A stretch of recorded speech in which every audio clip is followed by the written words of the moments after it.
All right, in this episode, we talk about strength, plyometrics, and how they go together.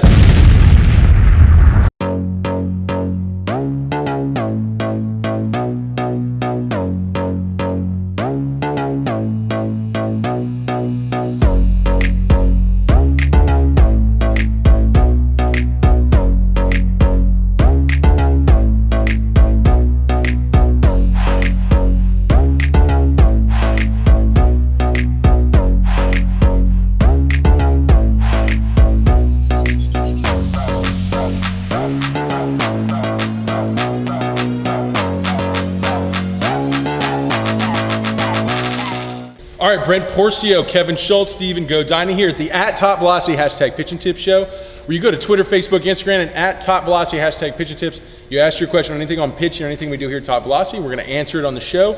Also, if you could, if you like this, you could subscribe, you could share, you could help us get it out there and ask more questions too, because that keeps it all going, and we're enjoying doing this. So what's our question for today? Ivan21 asks, I've read that doing plyometric work is a waste of time for those who doesn't have a solid foundation of strength. Is this right? Okay, I'll start and then we'll pass it down the line. It's not a waste of time. I think Kevin has a good input on how it progresses, but you got to understand too, strength does help because in developing strength, obviously from a lightweight up and moving up the loads, you're going to your tendon size is going to increase, your bones are going to calcify and thicken, and that creates something that you could put a load into. So it gives you a good foundation. So yes, strength is the foundation to speed, to power. So it is good having that, but let's let Kevin talk more about what he sees and how this progresses from a beginning level to a more advanced level. With young guys and young athletes, they can train in multiple facets and still see gains in both speed, which is plyometrics, would be more of a speed facet, and strength, which would be a strength facet. So you can kind of train at a young age in both of those and see lots of gains. As you get older, you can gauge your training towards one or the other, and that'll help you see more gains just because concentrating your loads and trying to get your body to adapt in that certain phase might take a lot longer when you get to a higher training level. So you have to put a lot more time into that one area to get your body into that adaptation phase. So as you get older, you might want to concentrate. But as a young athlete, we can do a little bit of strength and a little bit of plyometric speed and see gains in both as we grow. But I'm from a strength first mindset. I believe that strength is also the foundation of everything. So if you're not strong and you start doing plyometrics and stuff like that, you're at risk to get hurt. And that's why the strength protects you in those plyometrics, that high speed environment where you're doing a lot of things and stuff, where you're moving quickly and putting your joints and stuffs in vulnerable positions.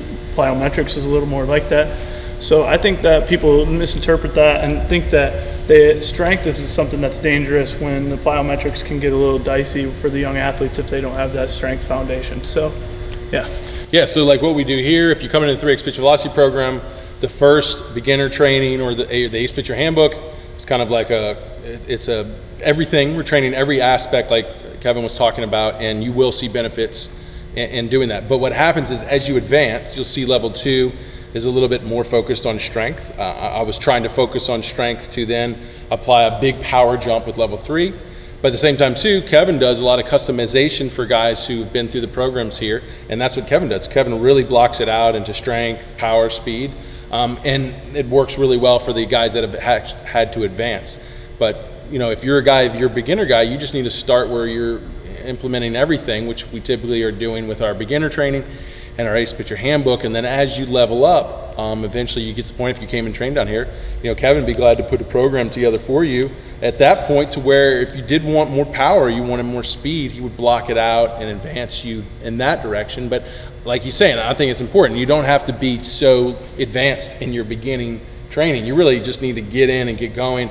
And I think early on, doing a little bit of everything gives you a good understanding of what your body's going to do and how it's going to advance better and what it needs more of. And I think that's the best way, instead of starting off in a block and not really knowing much about your body. And don't misinterpret the beginner usage of the word. It's not a beginner program at all, because it's highly advanced and it's very tough to do. I would say a beginner program would be something like you would do some medicine balls and stuff like that. But the Top Velocity program is pretty advanced. And when I'm talking about an advanced program, you're looking at like a 2-3 year training life. Like, have you been training for 2 or 3 years straight? Most of us maybe have trained for 6 or 8 week periods, maybe 10, 12, and then that's it. But that puts us at like a 3 month. That's that's 3 times that, and you're looking 4 times that. You're looking at a full year of training life. So if you're like a 3-4 year training life, you're looking for a more advanced program to get your body to adapt a little bit.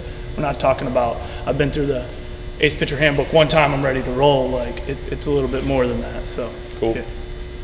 Yeah, I think you got to think of it like with athlete development as like, people talk about the spectrum. So like you have, on this end you have strength, and on this end you have absolute speed. So guys that are just naturally all the way over here have a lot of speed tend to be guys that like, can run real fast, like jump pretty high, but they're really weak, like they have no strength. So if you were to just keep doing plyometrics and you're on this side, you're not going to see any really much more gains. Like, yeah, you might get some gains, like they're saying, like newbie gains, like you can get a little bit of benefit, but really to keep developing as an athlete, you would want to get strength in there as well to kind of even it out and mix in the power with it. So if you're like pretty plyometrically efficient, but you crumble underneath the bar, then you need to add some strength to build it. And then on the opposite side, there's guys that can be stronger than they are fast, and they might be really strong in the weight room, but they can't tap into any of it on the playing field, and they would need to work on more plyometric and speed based on it. So I would say if you're a guy that can't squat 1.5 times his body weight, and you're just trying to do plyometrics all the time, you're really not going to be tapping into that power output as well. You're a guy who needs to start getting stronger, get to an appropriate level of strength, and then you can kind of start using plyometrics to tap into that strength. Yeah, so you're getting a bit of a good understanding of the approach here. Obviously, to answer your question, plyometrics, you can be started before you build good strength, but ideally when you want to advance, strength is important to help your power and speed, which is why we do plyometrics, to advance. So I hope that answers your question. Anything else? I think that's good. All right. If you have a question, go to Twitter, Facebook, Instagram, and at Top Velocity #PitchingTips. Ask your question. We'll answer it here on the show. And go check out the 3X programs, 2X programs, topvelocity.net. A lot more information for you. And go out there and get your questions going, and we'll see you on the next episode. Boys.